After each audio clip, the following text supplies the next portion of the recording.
Nama saya Maya Dwi Pratiwi dengan NIM 213304010250. Saya jurusan akuntansi akan mempresentasikan topik 11 dengan judul Sistem Penggajian dan Pengupahan dengan dosen pengampu Bapak Hotua Samosir, SPD MSI.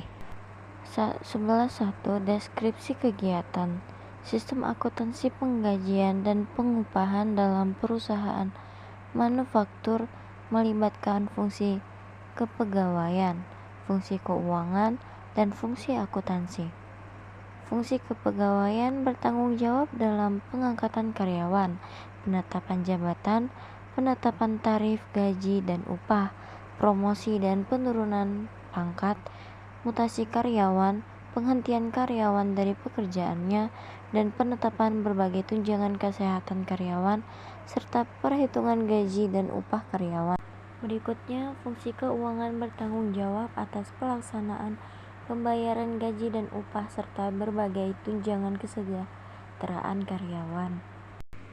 Fungsi akuntansi bertanggung jawab atas pencatatan biaya tenaga kerja dan distribusi biaya tenaga kerja untuk kepentingan perhitungan harga pokok produk dan penyediaan informasi guna pengawasan biaya tenaga kerja.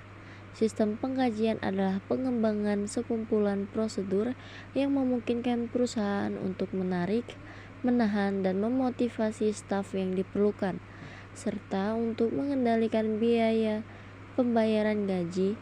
Karena tidak ada satu pola yang dapat digunakan secara universal, maka prosedur ini harus disesuaikan dengan kebijakan gaji tiap-tiap organisasi dan hendaknya didasar atas kebijakan yang dianggap adil. 11.2 Pengertian gaji dan upah merupakan balas jasa yang diterima karyawan atas pekerjaan yang dilakukannya. Bagi karyawan, gaji dan upah merupakan bentuk penghargaan atas pekerjaan dan prestasi kerjaannya. Selain itu, merupakan salah satu motivasi bagi mereka. Lain halnya dengan perusahaan. Bagi perusahaan, gaji dan upah merupakan beban untuk menghasilkan laba sehingga pengolahannya harus dilakukan sedemikian rupa agar tetap efektif dan efisien. Pengertian sistem informasi akuntansi gaji dan upah.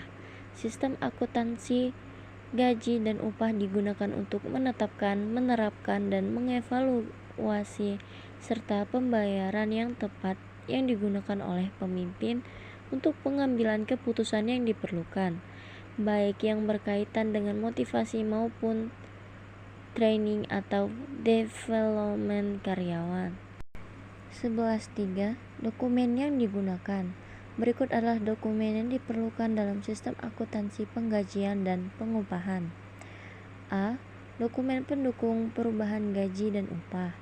Dokumen ini pada umumnya dikeluarkan oleh fungsi kepegawaian berupa surat-surat keputusan yang bersangkutan dengan karyawan.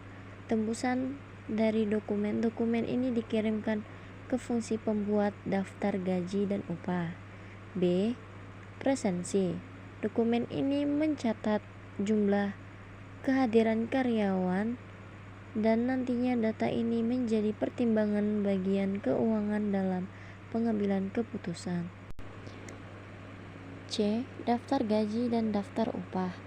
Dokumen ini berisi jumlah gaji dan upah bruto setiap karyawan, dikurangi potongan berupa PPh pasal 21, utang karyawan, iuran untuk organisasi karyawan, dan sebagainya. D. Rekap daftar gajian dan daftar upah. Dokumen ini merupakan ringkasan gaji dan upah per departemen yang dibuat berdasarkan daftar gaji dan upah perusahaan yang berdasarkan pesanan. Rekap daftar gaji dan upah digunakan untuk membebankan upah langsung dalam hubungannya dengan produk kepada pesanan yang bersangkutan. Distribusi tenaga kerja ini dilakukan oleh fungsi akuntansi biaya. 11.4 Jaringan prosedur yang membentuk sistem. Sistem penggajian terdiri dari jaringan prosedur berikut ini. 1. Prosedur pencatatan waktu hadir. 2. Prosedur pembuatan daftar gaji. 3. Prosedur distribusi biaya gaji. 4. Prosedur pembuatan bukti kas keluar. 5. Prosedur pembayaran gaji. 11.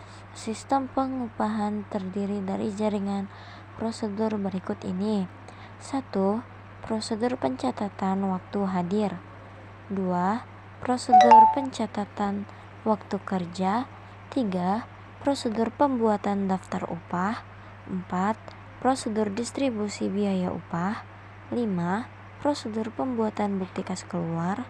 6. Prosedur pembayaran upah. 11.5. Fungsi terkait. Fungsi-fungsi yang terkait dengan sistem akuntansi penggajian dan pengupahan adalah sebagai berikut. 1. Fungsi PSDM atau HCD bertugas untuk merekap hasil presensi karyawan yang nantinya disetor ke fungsi keuangan. 2. Fungsi keuangan. Fungsi ini bertanggung jawab untuk membuat slip gaji berdasarkan data yang telah diterima dari fungsi PSDM atau HCD dan membuat laporan penggajian. 3.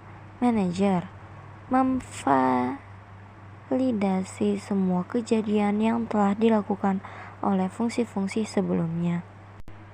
Fungsi yang terkait dalam sistem akuntansi penggajian dan pengupahan adalah sebagai berikut.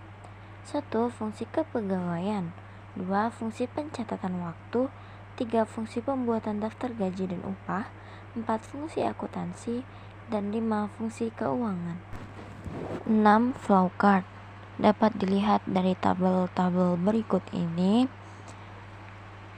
tentang flowchart penggajian. Ada struktur pada gambar di atas. Bisa kita lihat banyak strukturnya.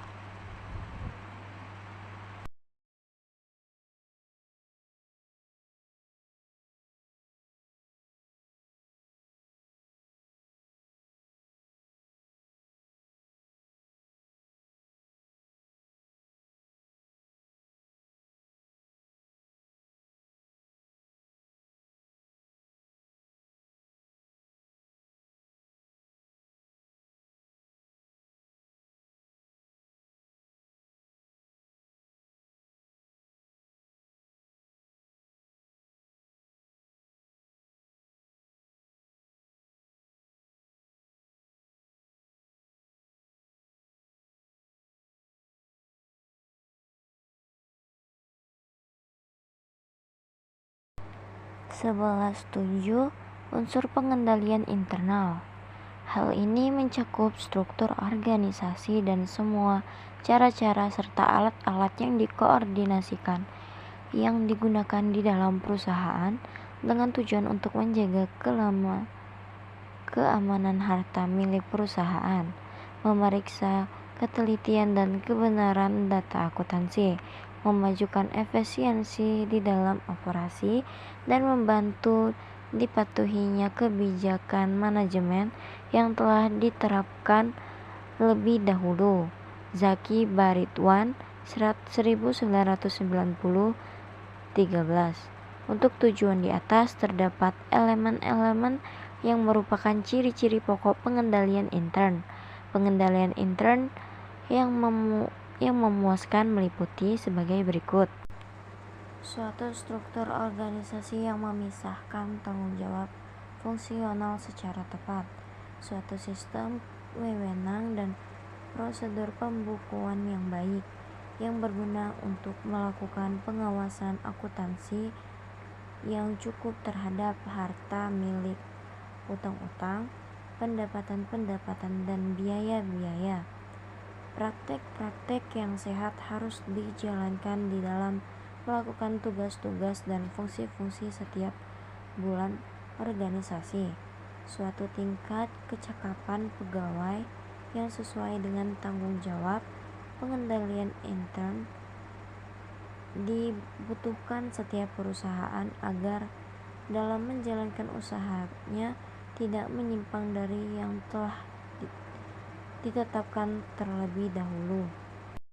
Unsur pengendalian intern dalam sistem akuntansi penggajian adalah sebagai berikut.